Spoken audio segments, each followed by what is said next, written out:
Good morning students, BSc second year Hindi medium C43 class है आपकी। Thermodynamics second आपकी unit चल रही है। थर्मोडायनेमिक्स सेकेंड ही है नाम इसका, ठीक है। तो देखिए आज की क्लास में हम अपना नेक्स्ट टॉपिक स्टार्ट कर रहे हैं जो कि गिब्स और हेल्महोल्ट्ज इक्वेशन से ही जुड़ा हुआ है। आज की टॉपिक का नाम है dependence of Gibbs energy on temperature and pressure. Hindi में इसे बोलेंगे ताप और दाब पर गिब्स ऊर्जा की निर्भरता। ताप और दाब पर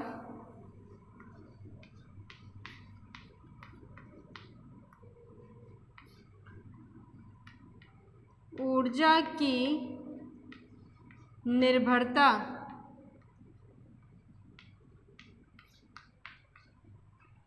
ठीक है, ये हमारे टॉपिक का नाम है। इसमें हम टेम्परेचर और प्रेशर किस तरह से इफ़ेक्ट करता है गिब्स फ्री एनर्जी को, गिब्स मुक्त ऊर्जा को, उसके बारे में हम यहाँ पर समझेंगे। ठीक है, तो देखिए गिब्स मुक्त ऊर्जा के लिए एक समीकरण आया था, आपको अगर याद हो, जहाँ पर हमने पढ़ा था गिब्स फलन के बारे में। वहाँ हमने देखा था कि जी जो है उसे मैंने माना था E plus PV minus TS के बराबर मैंने इसे माना था। अगर आपको याद नहीं हो तो आप अपनी पिछली क्लास का टॉपिक खोल के देख सकते हैं। यहीं से हम आगे बढ़ेंगे और यहाँ पे देखिए E प्लस PV जो है उसे हम एंथैल्पी के रूप में भी लिख सकते हैं। इस प्रकार से हमारी इक्वेशन बन सकती है। ठीक है, तो नेक्स्ट देखिए, सबसे पहले हम मान लेते हैं, इसी इक्वेशन से आगे बढ़ते हुए हम मानते हैं कि कोई तंत्र है जिसमें हम मानते हैं कि गिब्स मुक्त ऊर्जा बराबर है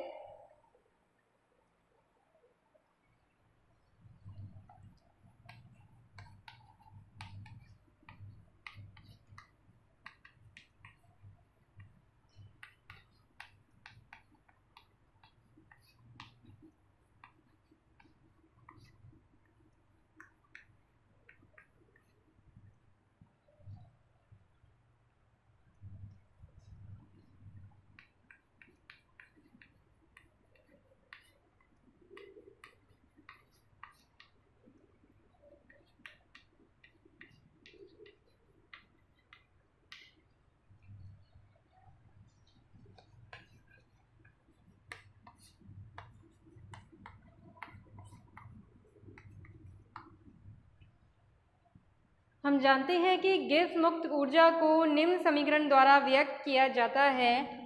G बराबर होता है E plus PV minus TS के।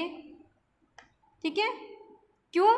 क्योंकि हमने माना था कि जो G है वो बराबर था H plus H minus TS के, बिकॉज H इक्वल्स टू, क्योंकि जो H है वो बराबर है E प्लस PV के। एंथैल्पी जो होती है वो योग होती है दो प्रकार की ऊर्जाओं का, एक है आंतरिक ऊर्जा और दूसरी है दाब आयतन ऊर्जा। इस प्रकार से हमने इसको यहाँ पे प्रदर्शित कर दिया। ठीक है, अब यहाँ देखिए ये वाली जो हमारे पास इक्वेशन बन के आई है, ये इसको हमने नंबर दे दिया इक्वेशन नंबर 1। अब इक्वेशन नंबर 1 को हमें अवकलित करना है। यहाँ पर अवकलित करने के बाद हमारे पास क्या इक्वेशन आएगी वो नेक्स्ट हम देखते हैं। समीकरण 1 का अवकलन करने पर, समीकरण 1 का अवकलन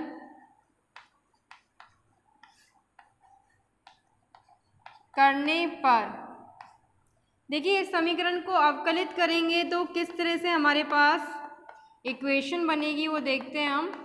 एक बार P की रेस्पेक्ट में, दूसरी बार V की रेस्पेक्ट में, P के सापेक्ष, दूसरी बार V के सापेक्ष।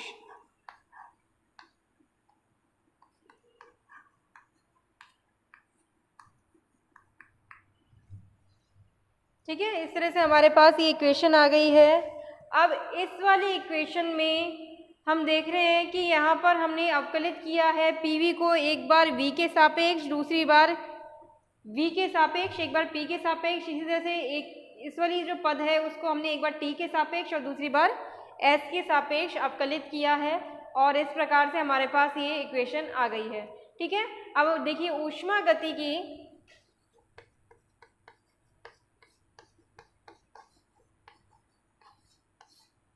प्रथम नियम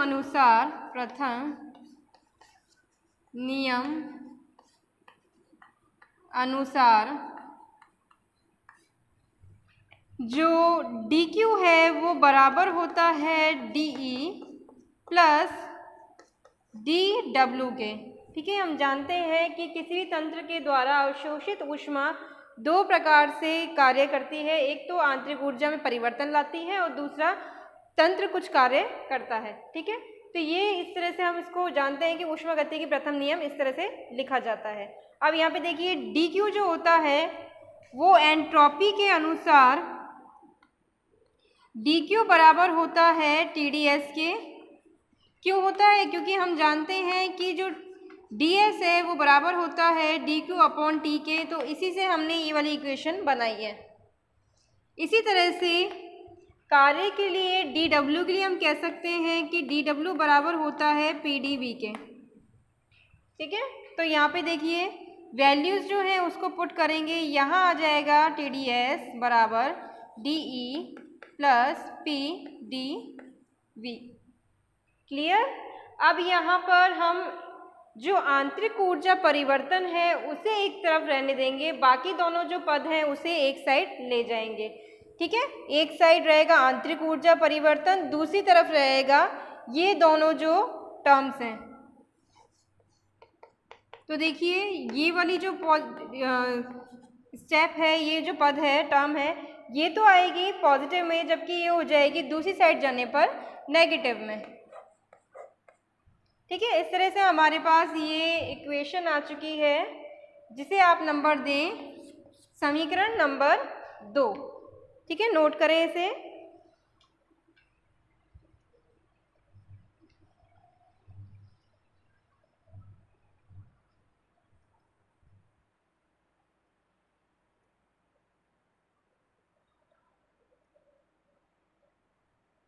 अब देखिए हमारा जो टॉपिक है वो है ताप और दाब पर गिब्स ऊर्जा की निर्भरता। तो समीकरण 2 में ही हम देखेंगे किस प्रकार से ताप और दाब की निर्भरता आती है गिब्स ऊर्जा पर।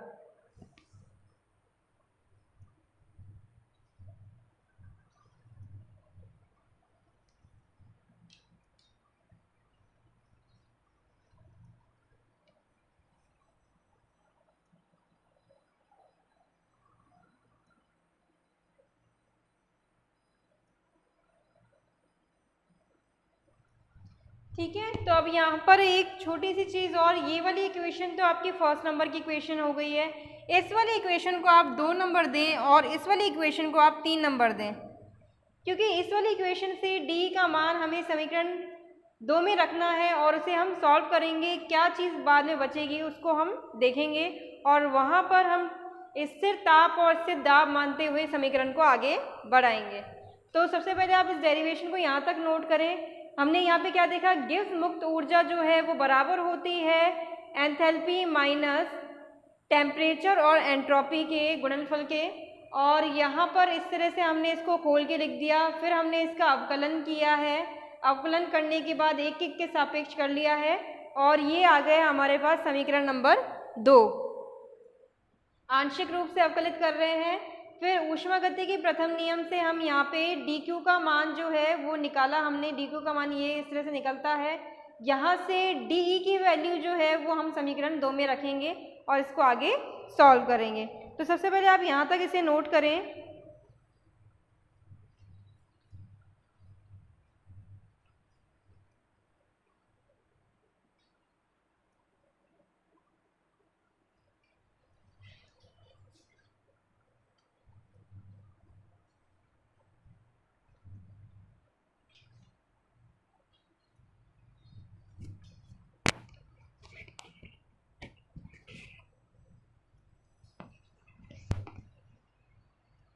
ठीक है, नेक्स्ट हम क्या करेंगे कि ये जो समीकरण 3 है उससे मान हमें समीकरण 2 में रखना है।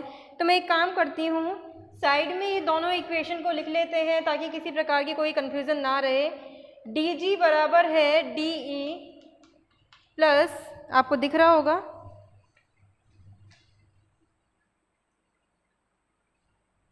अच्छा इसको और मैं साइड में करके लिख देती हूँ, डी जी बराबर है D E plus P V plus V D P minus T D S minus S T D. ठीक है, ये हमारे पास आ गई है इक्वेशन नंबर 2।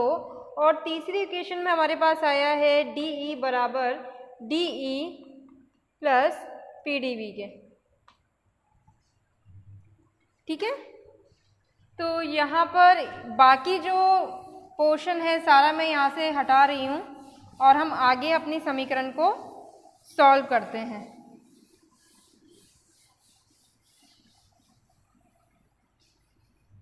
आपको ये साइड में लिखने की दोबारा कोई आवश्यकता नहीं है, मैंने सिर्फ ये बोर्ड मिटाना था, इस वजह से इन दोनों इक्वेशन को साइड में लिख दिया है।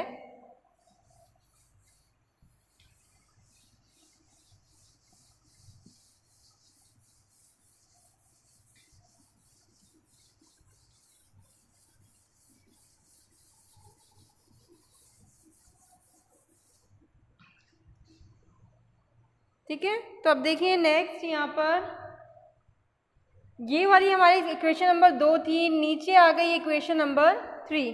तो इक्वेशन नंबर 3 से वैल्यू हमें डी ई की रखनी है इक्वेशन नंबर 1 में, इक्वेशन नंबर 2 में सॉरी। तो यहाँ से वैल्यू रखिए, समीकरण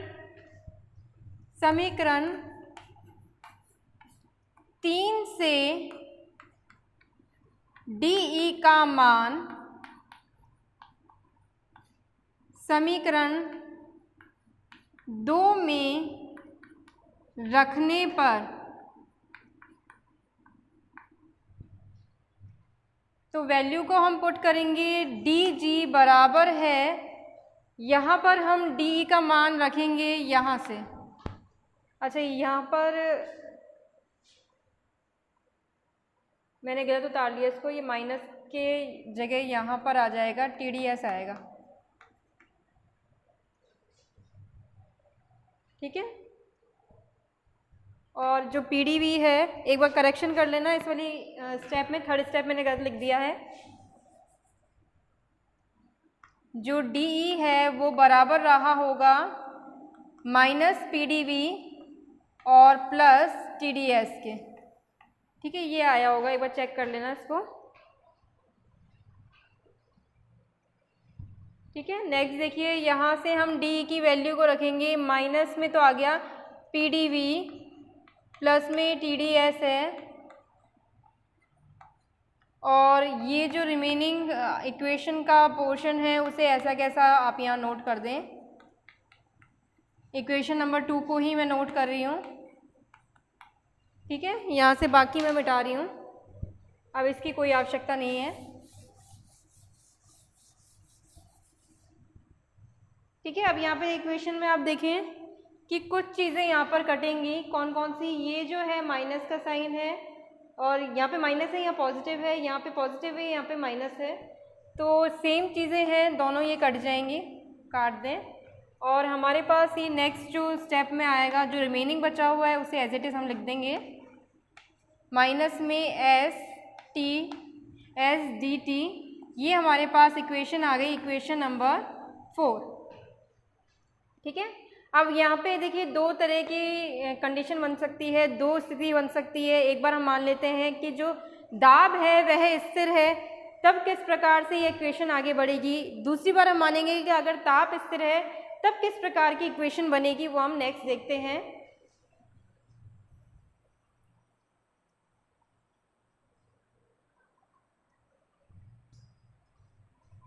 समीकरण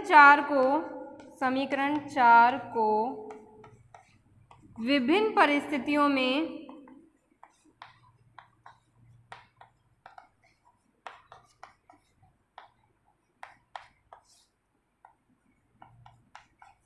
भिन्न भिन्न प्रकार से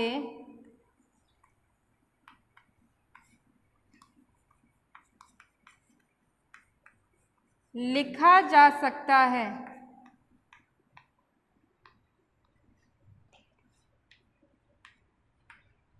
लिखा जा सकता है। तो दो यहाँ पर भी सिचुएशन बनेंगी, जैसे मैंने बताया।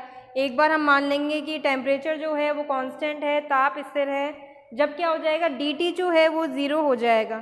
ठीक है, पहली हम स्टेप मानते हैं, पहली स्थिति हम मान लेते हैं जब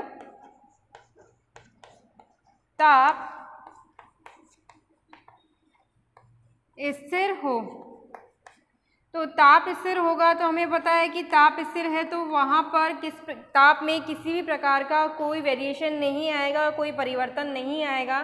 तो समीकरण जो 4 है, तो समीकरण 4 से अब इस वाले इक्वेशन में देखिए, मैंने बताया जो dt है वो इक्वल्स टू हो गया 0 के। तो इस तरह से dg जो है वो बराबर हो जाएगा v dp के। ठीक है, अब यहाँ पर इस वाली इक्वेशन को मैं कुछ इस तरह से लिख सकती हूँ, ताप स्थिर है और ये आ गया हमारे पास इक्वेशन नंबर 5।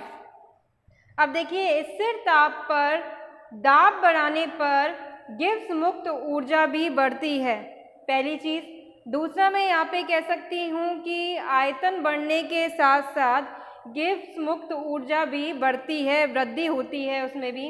अब हम जानते हैं कि जो ठोस और द्रव्य अवस्था की तुलना में गैसीय जो पदार्थ होते हैं उसमें आयतन में वृद्धि सबसे ज़्यादा होती है।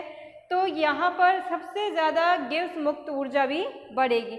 सबसे पहले आप इक्वेशन 5 तक आएँ, फिर उसके बाद हम इक्वेशन 5 को ही किस प्रकार से हम परिभाषित कर सकते हैं, किस प्रकार से लिख सकते हैं वो देखेंगे। सबसे पहले आप इक्वेशन 5 तक, यहाँ तक आप डेरिवेशन को नोट करें।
ठीक है, अब मैं इसको लिख देती हूँ किस प्रकार से हम इसे परिभाषित कर सकते हैं, लिख सकते हैं अपने शब्दों में। तो सबसे पहले तो मैं इक्वेशन को ही दोबारा लिखूँगी और आपको इसे दोबारा लिखने की कोई आवश्यकता नहीं है, क्योंकि मुझे इसकी परिभाषा बनानी है। तो मुझे ये आवश्यक है कि मैं दोबारा इसे लिख दूँ।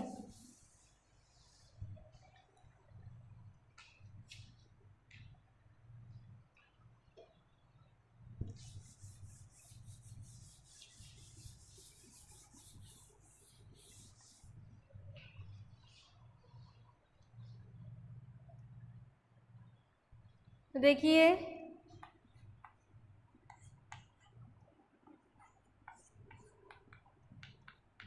ये हमारी इक्वेशन 5 है, बाकी मैं यहाँ से हटा रही हूँ, इसकी अब कोई आवश्यकता यहाँ पर नहीं है।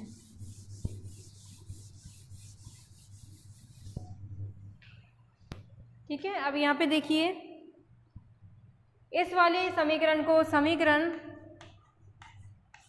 5 से स्पष्ट होता है कि स्थिर ताप पर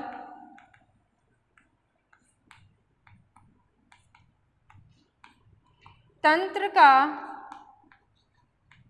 दाब तंत्र के दाब में वृद्धि करने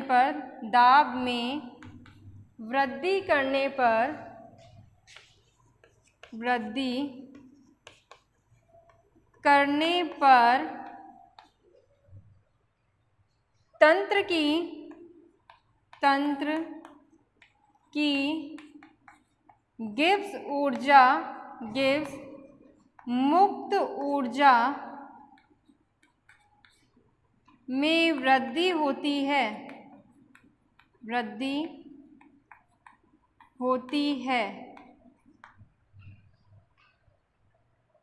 ठीक है, इस तरह से हम इसको डिफाइन कर सकते हैं कि किस प्रकार से गिब्स मुक्त ऊर्जा में वृद्धि हो रही है।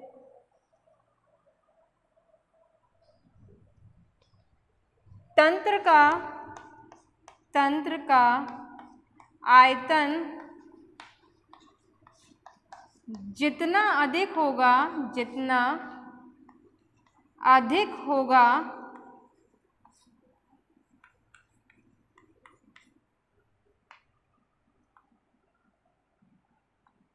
उसमें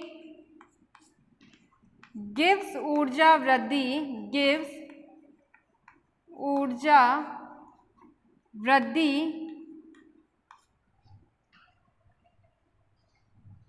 उतनी ही अधिक होगी।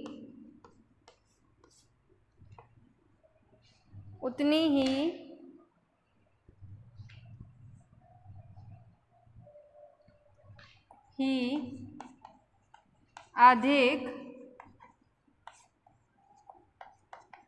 होगी। ठीक है, तंत्र का आयतन जितना अधिक होगा, जैसे कि यहाँ पे ये पॉजिटिव में दिया गया है, अगर इसको हम बढ़ाते हैं तो गिब्स मुक्त ऊर्जा, जो गिब्स ऊर्जा है, चाहे मुक्त भी ना बोलें, इसे फ्री एनर्जी भी बोल सकते हैं, गिब्स मुक्त ऊर्जा भी बोल सकते हैं, गिब्स ऊर्जा ही बोल सकते हैं, तीनों ही एक ही के नाम है जी के। तंत्र का आयतन जितना अधिक होगा उसमें गिब्स ऊर्जा वृद्धि उतनी ही अधिक होगी। हम जानते हैं कि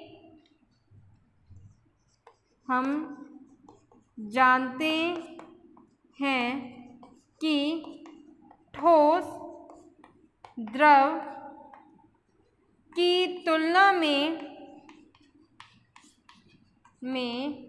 गैस का आयतन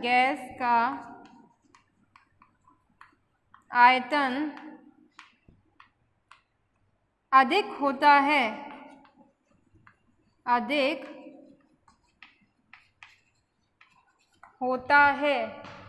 हम जानते हैं कि ठोस द्रव्य की तुलना में गैस का आयतन अधिक होता है, इसलिए स्थिर ताप पर दाब में वृद्धि करने पर गैसों की गिब्स ऊर्जा में बढ़ोतरी तेजी से होती है। इसलिए स्थिर ताप पर दाब में वृद्धि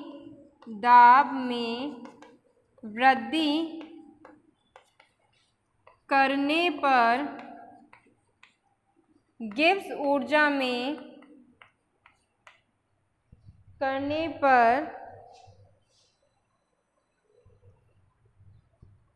गिब्स ऊर्जा में वृद्धि तेज होती है।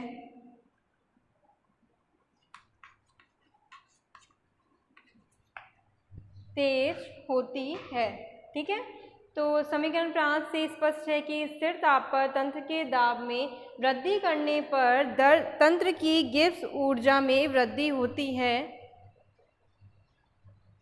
सेकंड, यहाँ पे तंत्र का आयतन जितना अधिक होगा उसमें गिब्स ऊर्जा वृद्धि उतनी ही अधिक होगी। हम जानते हैं कि ठोस द्रव्य की तुलना में गैस का आयतन अधिक होता है, इसलिए स्थिर ताप पर दाब में वृद्धि करने पर गिब्स ऊर्जा में वृद्धि तेज होती है। ठीक है, तो इस तरह से हमने समीकरण 5 को 3 तरह से यहाँ पर परिभाषित कर दिया है। नेक्स्ट हम देखेंगे कि समीकरण जो हमारा 4 था उसमें अगर हम मानते हैं कि दाब स्थिर है, यहाँ पर ताप स्थिर था, अगर दाब स्थिर हो तब किस प्रकार की इक्वेशन बनेगी, क्या यहाँ पर स्थिति होगी।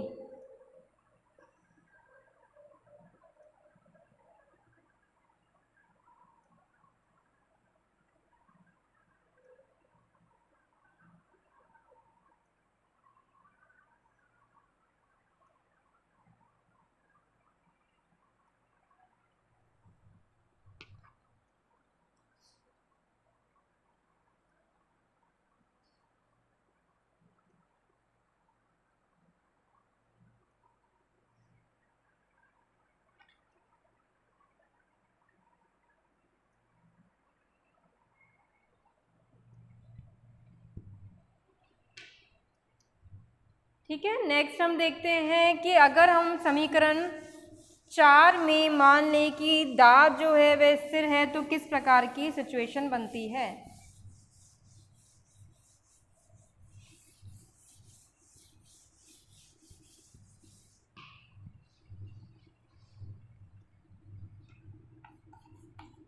स्थिर दाब पर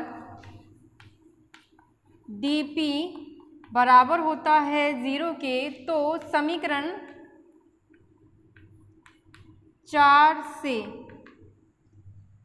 ठीक है, समीकरण 4 से देखें, हमारे पास जो समीकरण 4 आया था वो था dg बराबर था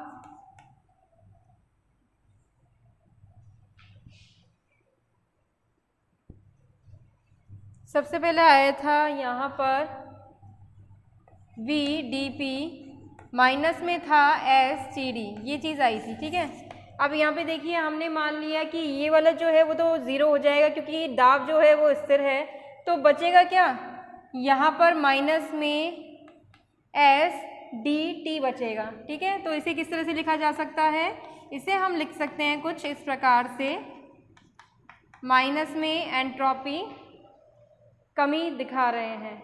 ठीक है, तो समीकरण जो है हमारा, ये समीकरण हो गया समीकरण नंबर 6, और इसे परिभाषित किया जा सकता है समीकरण 6 से स्पष्ट है कि स्थिर दाब पर यदि तंत्र के ताप में वृद्धि की जाती है तो तंत्र की गिब्स ऊर्जा में कमी आती है। समीकरण 6 से स्पष्ट है कि स्थिर दाब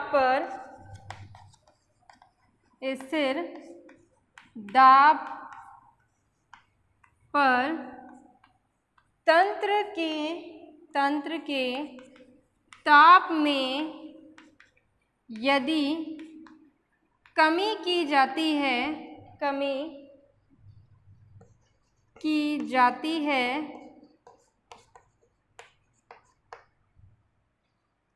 तंत्र के ताप में वृद्धि की जाती है, ताप में तो वृद्धि हो रही है जब तो गिब्स ऊर्जा में कमी आ रही है। तंत्र के ताप में वृद्धि की जाती है तो गिब्स ऊर्जा में कमी आती है।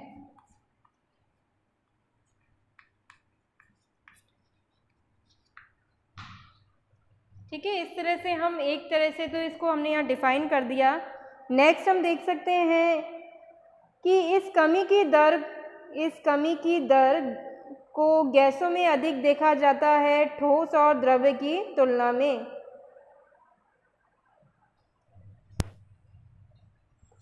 इस कमी की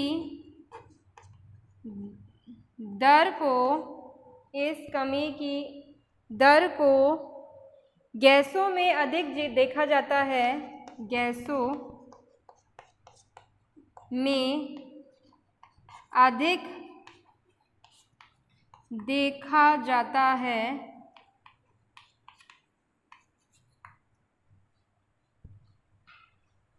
क्योंकि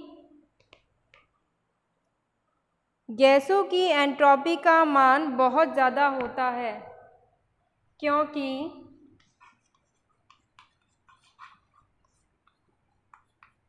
गैसों की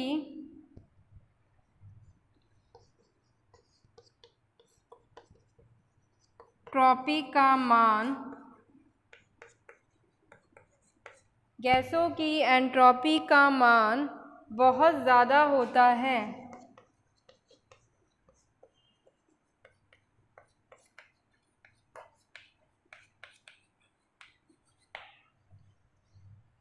ठीक है, तो ये हमारे पास इक्वेशन नंबर 6 आ गई है। इसे हमने डिफाइन भी कर दिया है कि यहाँ पर हम किस तरह से इसको परिभाषित कर सकते हैं। तो यहाँ तक इसे आप नोट करें। सबसे पहले डेरिवेशन को कम्प्लीटली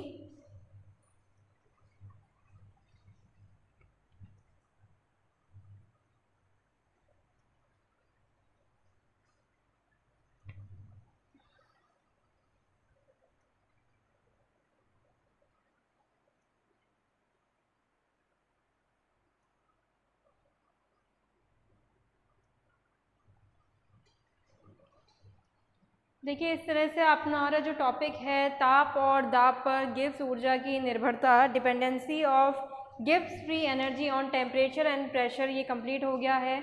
यहाँ पर हमारे पास दो तरह की स्थिति आई थी, एक में हमने माना था कि जो ताप है वह स्थिर है और दूसरे में हमने दाब को स्थिर मानते हुए उसको परिभाषित किया है इक्वेशन को, जिस तरह से हमारे पास इक्वेशन नंबर 5 और 6 आई है। ठीक है, आज की क्लास में इतना ही। नेक्स्ट क्लास में हम आगे नेक्स्ट टॉपिक पढ़ेंगे। Thank you.